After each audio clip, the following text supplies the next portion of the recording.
संभल की जामा मस्जिद का मामला जब से सुर्खियों में आया है तब से लगातार इस मामले को लेकर रोजाना कुछ न कुछ खबरें आ रही हैं। कल खबर आई कि 14 आरोपियों को जमानत देने से इनकार कर दिया गया। उसके साथ ही एक मामला कल से गरमाया हुआ है, मस्जिद की रंगाई पुताई का मामला, जिसको लेकर के हमेशा से मस्जिद कमेटी रमज़ान से पहले पूरी जामा मस्जिद की अंदर से और बाहर से पुताई कराया करती थी। कभी इजाज़त लेने की ज़रूरत नहीं पड़ी।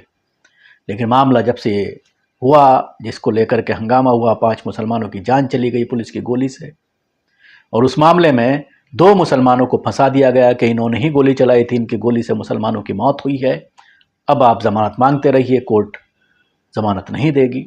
तो इस मामले को लेकर आज हाई कोर्ट में, इलाहाबाद हाई कोर्ट में एक सिंगल बेंच के जरिए इस मामले की सुनवाई हो रही थी। एएसआई से भी रिपोर्ट मांगी गई थी। कल एएसआई ने सर्वे किया था और एएसआई ने अपनी रिपोर्ट में यह कहा है हाई कोर्ट में जाकर के कि पुताई की जरूरत नहीं है, मस्जिद की कंडीशन ठीक है, सिर्फ सफाई कराई जा सकती है। साफ सफाई की इजाजत वो भी एएसआई की निगरानी में कोर्ट के जरिए दी गई है। अब सवाल यह खड़ा होता है कि क्या अब हर चीज के लिए इजाजत लेनी पड़ेगी? और एक बहुत बड़ा मामला, बड़ा संगीन मामला है जिसकी तरफ मैं आपको बताना चाहूंगा कि डीएम, कोर्ट, हिंदू पक्ष के वकील कोर्ट में इसको मस्जिद कहने से आपत्ति देते हैं। विवादित स्थल कहा जा रहा है अब इसको, जो जामा मस्जिद कई सौ साल से खड़ी हुई है। इसको यूपी सरकार सुप्रीम कोर्ट में यह कहती है कि यह सरकारी जमीन पर बनी हुई है। तो जाहिर सी बात है, सरकार किसकी थी?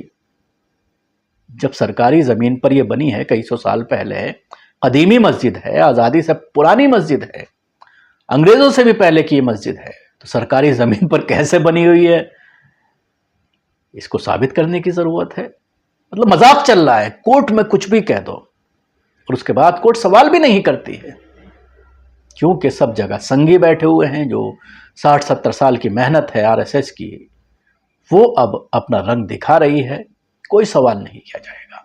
आज कोर्ट में विष्णु शंकर जैन ने इस चीज का विरोध किया कि जज साहब अपने फैसले में इसको मस्जिद नहीं लिखें, क्योंकि ये मस्जिद नहीं बल्कि इसको आप विवादित स्थल लिखिए। ये बात उनके जरिए कोर्ट में कही गई और उसके बाद जज साहब ने उसको माना। अपने फैसले में कई जगह पर उन्होंने विवादित स्थल कथित शब्द का प्रयोग किया। अपने आदेश में 5 स्थान पर यह कथित वर्ड इस्तेमाल किया गया है। जामा मस्जिद की रंगाई पुताई का काम जो है, इसको लेकर के डीएम ने यह कहा था कि एएसआई फैसला करेगी इसको लेकर, और एएसआई ने अपनी रिपोर्ट दी और संभल की जामा मस्जिद की फिलहाल रंगाई पुताई नहीं होगी, यह फैसला कोर्ट के जरिए दिया गया है। हालांकि कोर्ट ने सफाई की इजाजत दी है। जस्टिस रोहित रंजन अग्रवाल की सिंगल बेंच ने यह फैसला सुनाया। इसके साथ ही कोर्ट ने सुनवाई की अगली तारीख मंगलवार यानी 4 मार्च रखी है। मस्जिद कमेटी सफाई करा सकती है और अगर इसके बाद भी उसे लगता है कि मस्जिद में पुताई कराने की जरूरत है तो उसे मंगलवार तक एएसआई की रिपोर्ट पर आपत्ति जाहिर करनी होगी।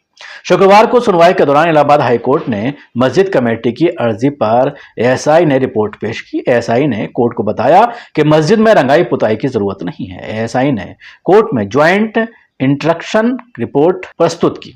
कोर्ट ने मस्जिद कमेटी को अभी सिर्फ सफाई करवाने की इजाजत दी है। मस्जिद समिति ने दाखिल की है याचिका। इस मामले में मंगलवार तक मस्जिद पक्ष अपना ऑब्जर्वेशन फाइल करेगा।